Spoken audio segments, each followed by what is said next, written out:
Excel is a spreadsheet program that allows you to store, organize, and analyze information.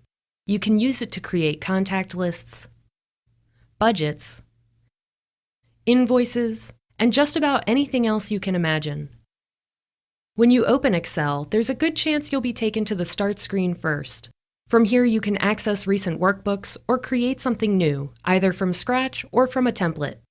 In this example, we'll click Blank Workbook. Next, you might want to take a minute to explore the interface to make sure you know your way around.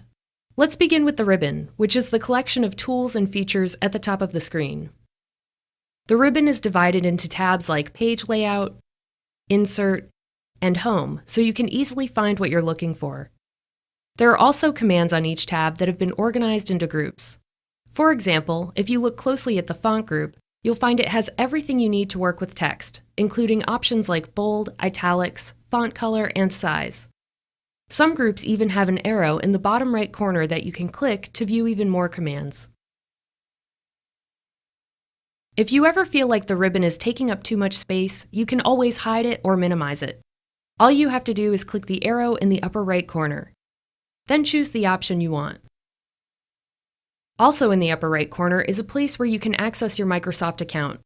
Here you can update your photo, manage your account settings, or switch to a different account altogether.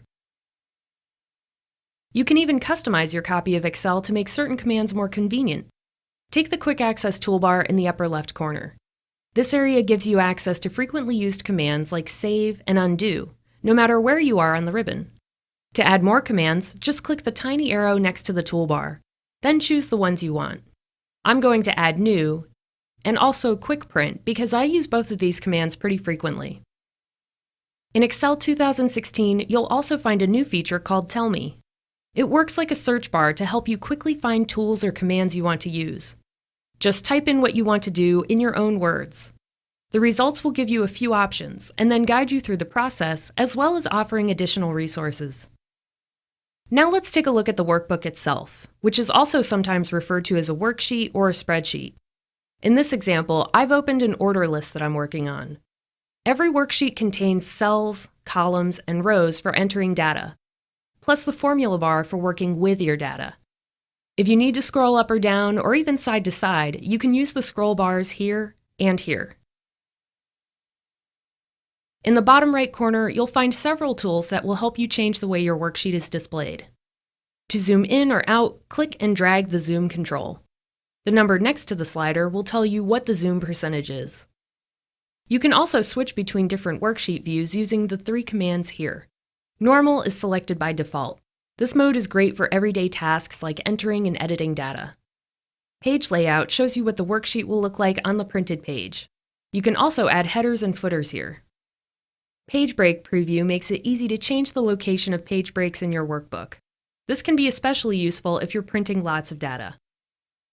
Last but not least, let's take a quick tour of the Backstage View. You can get here by clicking the File tab. Just look for it on the far left of the ribbon. Here, you can access all kinds of information related to your current workbook and more. This includes commands like New, Open, Save, and Print. All you have to do is click an item, and it will open in the right pane. This makes it easy to find what you're looking for and review your options all in one place. That covers the basics of Excel 2016. Now that you're more comfortable with the interface, including the Backstage View, the ribbon, and the work area, you're ready to start your first worksheet.